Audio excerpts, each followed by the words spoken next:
워라랍 유튜브, 저는 미국과제 존입니다. 오늘은 8월 12일 오늘의 미국 뉴스 같이 한번 알아보자고요. 네, 오늘의 1일 감염자 수는 5만 5천 명으로 집계가 됐고요. 이로써 미국의 총 감염자 수는 515만 명이고 총 사망자 수는 16만 4천 명으로 집계가 됐습니다. 이 와중에 하루 사망자 수는 1350명으로 집계가 됐어요. 어저께만 해도 1000명 아래로 떨어져가지고 다행이다 싶었는데 또다시 1000명이 넘어섰습니다. 훨씬 넘어섰죠. 1350명이면 엄청나게 많은 거예요. 하루 사망자가 말이죠. 이로 인해서 전 세계에서 코로나 바이러스로 가장 심각하게 타격을 입은 나라가 바로 미국으로, 다른 나라는 전혀 따라올 수가 없어요.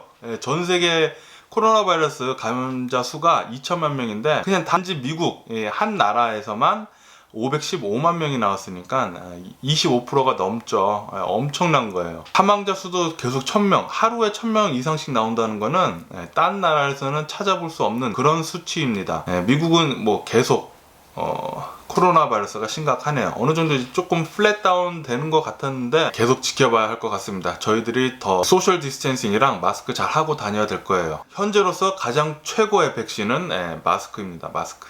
조심해야 될 것 같아요, 우리. LA에서만 코로나 바이러스 사망자가 5,000명이 넘어섰습니다. 엄청난 거죠. LA에서만 사망자가 5,000명이 넘었어요. 그리고 어저께 캘리포니아 코로나 바이러스 하루 감염자 수가 13,000명으로 집계가 됐습니다. 이게 왜 갑자기 이렇게 느렸냐 하면은 검사한 게 백럭 돼가지고, 그러니까 좀 미뤄져가지고 그게 갑자기 나오다 보니까 코로나 바이러스 수치가 갑자기 많아졌대요. 캘리포니아 어느 정도 이제 플랫 다운 된 것 같았는데 그게 검사한 게 백로그 돼서 그런 거래요. 그러니까 아직까지는 그렇게 플랫 다운 되지 않았다, 그런 소리네요. 조심해야 될 것 같습니다. 저 캘리포니아 살고 있는데 무서워요. 너무 많다 보니까 집 밖에 나가기가 조금 무섭긴 무섭습니다. 어저께 러시아 푸틴 대통령이 러시아의 코로나 바이러스 백신을 승인을 해가지고 이제 전 국민들이 맞을 수 있게 됐잖아요. 근데 지금 전 세계 전문가들이 굉장한 우려를 낳고 있습니다. 지금 너무나 리스크가 크고 나중에 백파이어 될 가능성이 굉장히 크다고 모두 우려를 하고 있어요. 왜냐하면은 이 코로나 바이러스 백신, 러시아에서 나온 이 코로나 바이러스 백신이 검증이 안 됐기 때문인데요. 임상실험, 테스트도 다 마치지 않았기 때문에 위험할 수도 있고, 그리고 효능과 효과가 과연 있는지 의문을 한다고 수많은 전문가들이 얘기를 하고 있습니다. 그러니까 임상실험 다 마치기도 전에 푸틴 대통령 러시아에서는 승인을 해준 거예요. 이 백신을. 그러니까 이 백신을 그냥 무작정 강행을 하고 있다는 뜻이죠. 근데 이 와중에 브라질은 러시아와 백신 체결을 했다고 합니다. 이 러시아 백신은 러시아 사람들이 좀 맞은 다음에 11월 이후부터는 다른 나라 사람들한테 판다고 얘기를 했거든요. 브라질이 아마 러시아산 백신을 맞을 것 같네요. 닥터 파우치 역시 러시아산 코로나 바이러스 백신에 대해서 굉장히 의문을 갖고 있다고 합니다. 과연 이 검증도 되지 않은 이 백신을 사람들한테 맞춰가지고 안전한지, 그리고 효과가 있는지 의문을 계속 많이 품고 있다고 뉴스에서 나오고 있어요. 그리고 이 닥터 파우치가 계속 소신 발언을 계속 했잖아요. 이 소신 발언을 계속 함에 따라서 자기 가족들한테 그렇게 살해 위협을 한다고 그러더라고요. 그러니까 그 소신 발언도 요즘 들어서는 닥터 파우치가 많이 안 하잖아요. 아무래도 그런 게 연관이 있지 않나 싶습니다. 미국 보건국 장관이 미국은 지금 러시아와 백신 대결을 하고 있지 않다고 얘기를 했습니다. 그 말은 무슨 뜻인고 하면, 검증되지도 않는 백신을 임상실험 전에 어프로브 해가지고 국민들한테 맞출 수 없다는 거예요. 위험할 수도 있고 효과 있는지도 모르고 그런 백신은 결코 안 나오게 하겠다는 보건국 장관의 말이었습니다. 그리고 이 코로나 바이러스 백신을 폴리티컬 이슈로, 정치적 이유로 빨리 내놓는 그런 것도 절대 없을 거라고 뉴스에서 그렇게 나오네요. 미국은 백신 개발하는 데 있어서 모더나라는 회사가 굉장히 많이 나오잖아요. 모더나와 1억정 백신 계약을 체결을 했습니다. 그리고 미국의 학교들이 조금씩 리오픈을 지금 하고 있잖아요. 리오픈을 함에 따라서 몇몇 선생들이 무서움 그리고 서러움에 우는 선생도 있었다고 합니다. 졸지아에 있는 어떤 학교는 학교를 리오픈하자마자 학생들이 코로나 바이러스에 걸려가지고 지금 1000명이나 쿼런틴을 하고 있다고 합니다. 자가격리를 하고 있는 거죠. 이거 미국 학교가 다 리오픈을 하게 되면은 코로나 바이러스, 어린애들의 코로나 바이러스에 걸린 게 엄청날 것 같아요. 근데 이 어린애들이 걸리면은 집에 와서 어른들도 걸릴 거 아니에요. 그 어른들도 걸리면은 그 중에 가장 위험한 게 이제 노인분들인데, 이 노인분들이 걸리면은 치사율이 굉장히 높단 말이에요. 그러니까 사망자 수도 늘어나고 그럴 것 같은데, 가을 겨울이 미국이 정말 어떻게 될지 지켜봐야 할 것 같습니다. 네, 요번에는 플로리다 교도소에서 코로나 바이러스 사망자 요 15일간 코로나 바이러스 사망자가 52%나 상승을 했대요.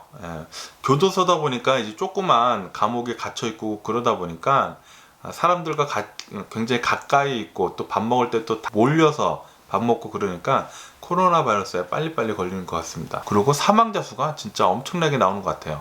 그러면서 얼마 전에 트럼프 대통령이 사인한 행정명령 있잖아요. 스티뮬러스 책은 지금 언제 나올지 기약도 없고요. 그리고 EDD 추가지원금 익스텐션은 요거는 빨라봤자 9월 중에 받을 수 있을 것 같고요. 그리고 만약에 주정부에서 25%를 못 채워주면은 아마도 300불밖에 받지 못할 거라고 모두 예상을 하고 있다고 합니다. 그러니까 600불에서 400불로 된 게 아니라 600불에서 300불로 된 그런 꼴이에요.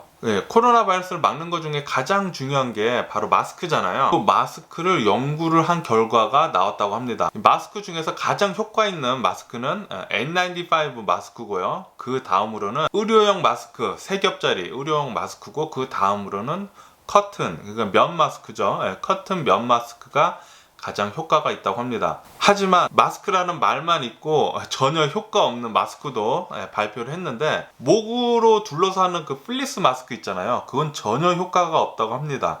그리고 반다나라고 해가지고 그 수건 같은 거 부르는 거 있잖아요. 그것도 전혀 효과가 없다고 합니다. 그리고 니트로 된 마스크, 좀 구멍 큰 마스크들 있잖아요. 그것도 전혀 효과가 없다고 하니까 혹시나 그런 마스크를 쓰고 계신 분들이 있으시다면은 면 마스크나 아니면 서지컬 마스크, 세겹 마스크 뭐 그런 걸로 바꾸시면 좋을 것 같아요. N95가 가장 좋은데 N95는 지금 찾기가 굉장히 어렵죠. 연구 결과 그렇게 나왔다고 하니까 그건 뭐 반다나나 뭐 넥플리스 뭐 그런 쓰시는 분들은 빨리 바꿨으면 좋겠네요. 그리고 요즘 들어서 이제 사람들이 비행기를 많이 타게 되잖아요. 조금 어느 정도 이제 플랫다운 되자마자 비행기를 많이 타는데, 스위스로 가는 비행기, 스위스행 비행기들은 승객들은 무조건 마스크를 착용해야지만 스위스에 갈 수 있다고 합니다. 스위스 정부에서 내린 지침인 것 같아요. 리코멘드가 아니라 리퀘어드니, 만다토리니까 꼭 만약에 스위스 가시는 분들이 계시면은 마스크 써야 된다는 거 인지해 주시고요. 호주에서는 코로나 바이러스 사망자가 지금 신기록을 세웠다고 합니다. 267명이 사망을 했다고 하네요. 이 와중에 유럽 국가들은 코로나 바이러스 감염자 수가 조금씩 감소세에 있다고 합니다. 좋은 소식이네요. 그리고 이 와중에 중국은 어저께 코로나 바이러스 감염자 수가 단 25명이 나왔어요. 중국이 전 세계에서 인구가 가장 많죠? 인구가 가장 많은데 하루 감염자 수가 25명밖에 나오지 않았대요. 페루에서는 또 이런 일이 있었습니다. 어느 임신한 임산부가 있는데 코로나 바이러스에 걸렸대요. 근데 이 코로나 바이러스에 걸렸기 때문에 병원에 있음에도 불구하고 자신 혼자서 애를 낳았다고 합니다. 그러면서 애를 낳아서 너무 힘들어가지고 자신의 남편을 찾았는데, 남편 역시 코로나 바이러스에 걸려서 몇 주 전에 죽었다고 해요. 그리고 뉴질랜드가 전 세계에서 가장 코로나 바이러스로 청정 지역이었는데 요번에 102일 만에 새로운 신규 감염자가 생겼다고 말씀드렸잖아요. 요 신규 감염자가 어떻게 생겼나고 하니 추적을 해본 결과 소포, 그러니까 다른 인터내셔널 소포 온고에 코로나 바이러스가 묻혀서 코로나 바이러스 신규 감염자가 생겼을 가능성이 가장 높다고 뉴스에서 얘기를 했습니다. 그러니까 그 뉴스에서는 나라를 봉쇄한 뉴질랜드도 이렇게 코로나 바이러스 방역이 뚫리는데 그 어떤 나라가 코로나 바이러스 막을 수 있겠느냐, 그런 뉴스도 나왔어요. 시카고는 난리네요, 난리. 시카고에서 경찰이 15세 남성 소년을 총으로 쐈다는 그런 거짓 소문이 퍼져가지고 갑자기 폭도들로 변해가지고 사람들이 명품 거리, 뭐 구찌 그런 상점들이 싹 다 털렸다고 합니다. 애플이나. 시카고를 너무 무서워요. 시카고 도시는 정말 무서운 것 같고요. 영국은 전 세계에서 가장 깊은 불황에 빠졌다고 합니다. 2, 4분기에 경제가 20% 이상 폭락을 했다고 하고요.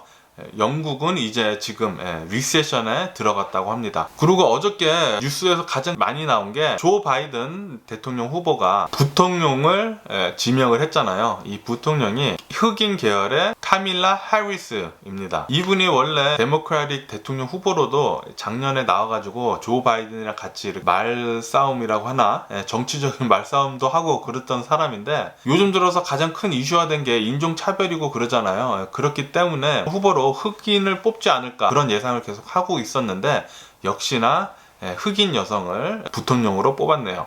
이 와중에 트럼프 대통령은 하리스 의원은 가장 나쁜 의원이다 라는 식으로 어저께 또 얘기를 했더라고요. 자신의 부통령 인 펜스가 가장 좋은 부통령이다, 그런 얘기도 했습니다. 스코틀랜드에서 기차가 탈선을 해가지고 수많은 사상자가 나왔다고 합니다. 굉장히 심각하게 사건이 터졌다고 해가지고 별일 아니었으면 좋겠네요. 주식시장을 보면은 오늘은 주식시장이 다들 상승하는 쪽으로 있습니다. 소비자 물가가 예상치보다 올랐다고 해요. 인플레이션이 됐다는 거죠. 0.6% 인플레이션이 됐다고 합니다. 그거에 힘입어가지고 지금 주식시장이 어느 정도 오르고 있다는 소식이 들리고요. 이 와중에 이제 테슬라 일론 머스크는 주식을 스플릿한다는 방침을 밝혔습니다. 그러니까 한 주가 5주가 된대요. 이제 조만간 테슬라 주식이 굉장히 싸게 보일 것으로 보입니다. 그러면은 또 개미 투자자들이 이거 싸네 하고 또 많이 사겠죠. 개미 투자자들 조심해야 될 것 같아요. 이 주식은 주식 가격을 보는 게 아니라 회사의 가치를 봐야 되거든요. 그 회사의 총 주식 가격을 봐야 돼요. 그 주식 한 주의 가격을 보면 안 됩니다. 만약에 개미 투자자들 계시면은 조심히 투자하시기를 부탁드리고요. 그럼 오늘 제가 본 미국 뉴스는 여기까지고요. 여러분들 마스크 꼭 쓰시고 소셜 디스텐싱 꼭 하시길 바랍니다. 그럼 항상 건강하시고 행복하시고요. 그럼 안녕히 계세요. 그러고 내일 봐. 오늘 제가 얼마 전에 옐로스톤 다녀온 로드트립 영상 오늘 오후에 또 올라갈 테니까 그것도 많이 봐주세요.